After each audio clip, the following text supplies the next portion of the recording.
My wife's affair just ended and she wants to play it off as nothing happened. My wife and I have been together for 12 years and married for 8. For about 6 months my wife has been very distant and very protective of her phone. In hindsight I probably should have seen this red flag. Her escapes were I'm going to Target to return something but then she wouldn't come home for 3 or 4 hours. I'd ask her why and she'd always say she was just looking through the store with her Starbucks. So I didn't think much of it. Possible red flag 2. This is where it really jumped on my radar when I realized she did this every Saturday afternoon. Plus she never came back with a Starbucks cup and when I checked the account it didn't show any charges. So one day I asked if I made her happy. She giggled and said yes in a sarcastic way and rolled her eyes. I have to say watching that hurt. Especially when she used to immediately say yes, making eye contact and giving me a kiss. So what I did next made me feel bad, but I bought an air tag and placed it in the lining of her purse. I only did this because when I confronted her about her Saturday afternoon trip she got very defensive about it. Saying she deserves time to herself, which I agree, but then said Chris likes seeing her. I was like, who is Chris? My wife said he works at the Starbucks. Anyway, one Saturday after she left to go to Target, I was watching her location and she did go to Target for about 10 minutes. Then she left and went to an apartment building. That's when I got in my car and went to that location. I went to the front office to see if I could get access to the apartment and told them the story. Turns out Chris has always been a jerk to the front office and they were more than happy to help. They lead me to the apartment and let me in. I could hear noises coming from the bedroom with the door cracked open a bit. I took out my phone and from the cracked open door recorded about 30 seconds of them doing the deed. I left and drove home in shock. I couldn't believe she'd do this to me. I know I'm not the easiest guy to get along with. I'm a Marine Corps veteran and I've been diagnosed with PTSD and a TBI. For years I've been doing therapy and trying like hell to be the husband she deserved. This whole thing shattered me to the core. When my wife came home later I was in a mood. So I completely shut down. Usually she asks what she can do to help me but this time she just said, another mood huh? Oh well I'm going to shower. I was like that until Monday when I could see a lawyer.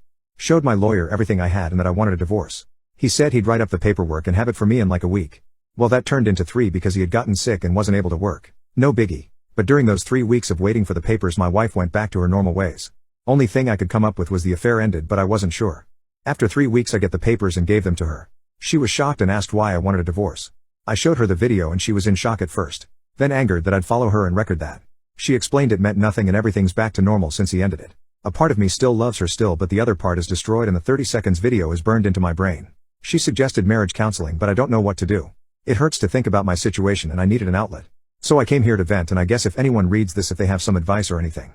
Update 2. I will leave my adoptive family overnight. All I'll leave them will be a letter. I start this by saying that many of your comments suggested that Maria could have potentially manipulated me and that I shouldn't trust her just now, which I understand. I decided to stay with my friend, especially since I applied for so many jobs yesterday and I think I could find one in no time, so there is no reason for me to get back with them as an 18-year-old. But these are just side facts. I would have not given you an update if nothing had happened. Apparently my adoptive parents did realize I was gone recently so they started looking for me. They are sure that Maria knew where I was considering she had my letter with her. I'm currently only in contact with Maria who told me all of this.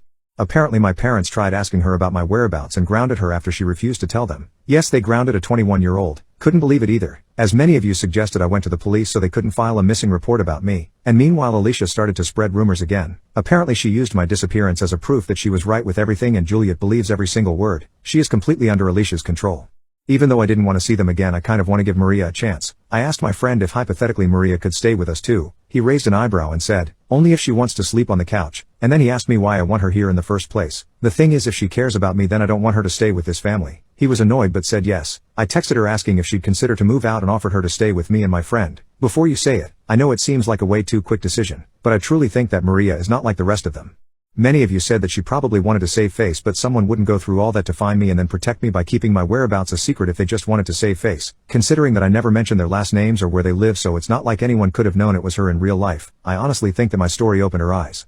She answered by asking if I was for real and that she wasn't sure. I reminded her that she is 21 and probably should think about moving out of our parents' house anyway, and that she was grounded at her age is pretty effed up. They treat their children like 10-year-olds even if they are adults. She said she is not denying that she would like that because apparently Alicia also started to spread lies about her too because of how she behaves towards me. She overheard how she was talking to her friends about her and that she was called the complicit of a maniac. Still don't know why Alicia hates me so much but I don't care about it. She said she doesn't think it's a bad idea but she wants to find a job to have a financial stability first before moving out. That was fair enough, and my friend was much happier this way too. He said he isn't really excited of having another jobless person living with him, but he said that if she has a job he'd gladly help her. One more reason why I think that Maria moving out isn't a bad idea is because if both her and me got a job we could probably rent an apartment together in no time and would not have any financial problems. So yeah, that's it for now. Let's see what happens in the future. I want to mention one more thing. On my last post some people were talking badly about the TikTok account that shared my story. Please don't talk badly about the account. They didn't know it would end like that and I don't have a problem with anyone sharing my story. Thank you for reading. I regret not making my marriage work, and now my ex-husband is happily remarried. When I was in my early 30s, I made the decision to divorce my husband. Looking back, it feels like a dream. We were young, in love, and everything was going well. We didn't have any significant arguments or monumental issues tearing us apart. The challenges came after having our son, and that's when things started to unravel. Being a stay-at-home mom, I took pride in raising our child, but I also expected more from my husband. I wanted him to be involved in housework and childcare. Even though he worked full-time, he was always willing to help, and I can't fault him for that. But over time, I began to demand more and more from him, and I could see the light in his eyes starting to fade. I used to have him wrapped around my finger. I knew exactly how to manipulate situations to get what I wanted, and I took advantage of that power, but eventually, he grew tired of it, and the threats of divorce that were once idle became all too real. I remember the day I told him I wanted a divorce. He looked at me, pain in his eyes, saying he knew the baby was just stressing us out and that he wanted to make it work. But at that moment, at age 30, I felt invincible. I had lost the weight I gained during pregnancy, and I still felt beautiful. I believed I could do better than him, so I left him, taking our house in the divorce and sharing joint custody of our son. Fast forward to today, I'm 41, still single, and my ex-husband is 41 and happily remarried to a stunning 31-year-old woman. They had their daughter 3 years ago, and every time I see them together, my heart aches. He's bought a new house, and my son loves spending time with his other family. It makes me jealous. I keep thinking, she has it all. She took my husband and my kid, and even the life I once had. Now all I have is our old house, filled with memories of what used to be. At 41, life looks different. I've gained 20 pounds, wrinkles have made their mark, and loneliness is my constant companion. I've tried to date, but short-term relationships never turned into anything more. Men just don't seem to want a woman like me, especially one with a child. It bothers me to see how easily men with children find love. I'm not happy anymore. I wish I could go back to when I was younger and change what I did, but now all I have is regret for the choices I made over 10 years ago. I work a job that feels meaningless now, sharing custody of my son, watching him go off to spend time at my ex-husband's house with his new, beautiful wife. Next to her, I feel worthless, like something thrown away. My therapist has been trying to help, encouraging me to find happiness in little things, like a makeover. I tried getting a new hairstyle, but every glance in the mirror reminds me that no matter what I do, I still look like a middle-aged woman. I just feel broken. I wish I had been a better wife all those years ago. I know many people preach the advantages of being alone and single, but honestly, this is not the life I would wish on my worst enemy. I am divorcing my wife after finding out that my son is not mine. A few weeks ago, I learned that my wife had an affair 6 years ago. I found out when her sister, whom I visited to see how her own child's delivery went, confessed that my wife had drunkenly slept with her best friend 6 years prior.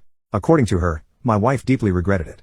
At the time she told me I was with my son, and immediately after leaving her house I went to take a paternity test with him, fearing the worst.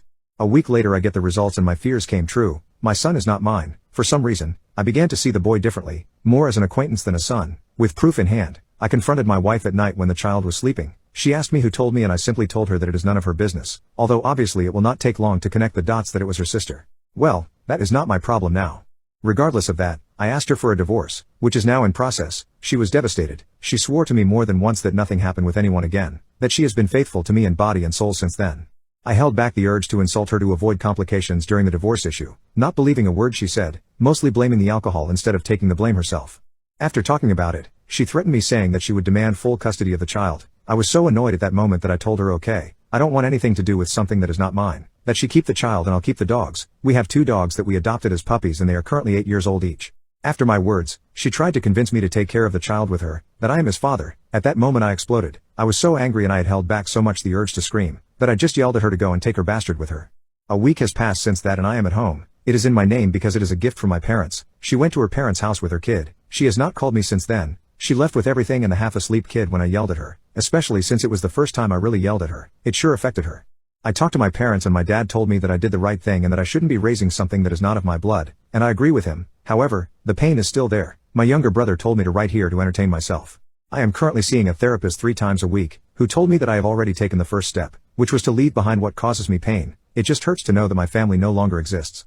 Regarding why my sister-in-law told me everything, according to her, she felt guilty seeing me always happy with my son, knowing that he may not be mine, and that the fact that we went to visit her in a moment of weakness caused her to completely break down with guilt. I don't know how true that is. I just know that right now I feel tremendous hatred for my wife, and a feeling between pain and resentment for the child, although it's just time to get ahead. I just hope the divorce goes smoothly. We have separate financiers and properties, and if she really asks for child support I have proof that it's not mine. According to my lawyer that's more than enough, if she tries a legal process for that. My therapist also recommended that I not see him nor her, that regardless of the child's feelings, I should focus on my own first, that the child is no longer my problem, and the sooner I accept it, the better. I gave my husband an ultimatum and he took it. I married my husband Frank about 15 years ago. At the time, he was a widower with 2 young daughters, Jane and Lisa. He was a widower of over 2 years and we met through mutual friends. We dated for almost a year and got married. Frank warned me that his girls would always go first, and that he would choose them over me if he had to, but I didn't take him seriously. I thought because their mom was dead, the girls would see me as a mother figure right away.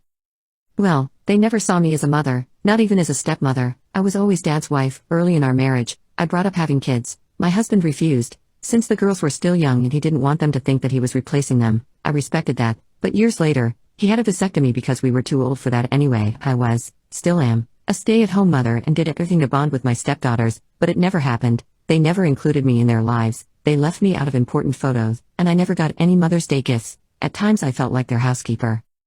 When the eldest, Jane, moved away to go to college, I saw an opportunity to bond with Lisa, since she was always following her sister, but it didn't work out either. She always refused to spend time with me and Frank would always take her side. We often fought, and after she turned 18, she moved in with Jane, not being shy and saying that it was because she couldn't stand me. Frank visited them 3 times a week, but he never took me with him because they didn't want me there and he couldn't force them. We were a good couple and he was a good husband, but when it came to his daughters, I was left out. For example, for Christmas, he would spend the 24th with me, have dinner and presents, but he would travel on the 25th to spend it with his daughters and he never bothered to ask them to invite me. It's really frustrating. I'm not saying that they owe me anything, but I took care of them for more than 10 years. I cooked, cleaned, went to school meetings, etc., and they don't even text me for my birthday.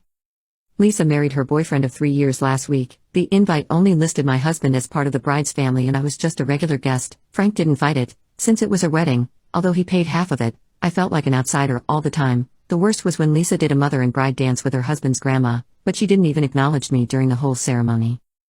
At home, I blew up on him, how disrespected I felt, how he never did anything to bring me closer to his daughters, and how I felt like a stranger in my own family. I gave him an ultimatum that if he didn't start getting involved and being on my side, I would leave. He just nodded and said fine, go away. I froze. He reminded me that he would always be on his daughter's side and that if I didn't like that, he wouldn't force me to stay. In the end, we left it there and we've acted as if nothing happened.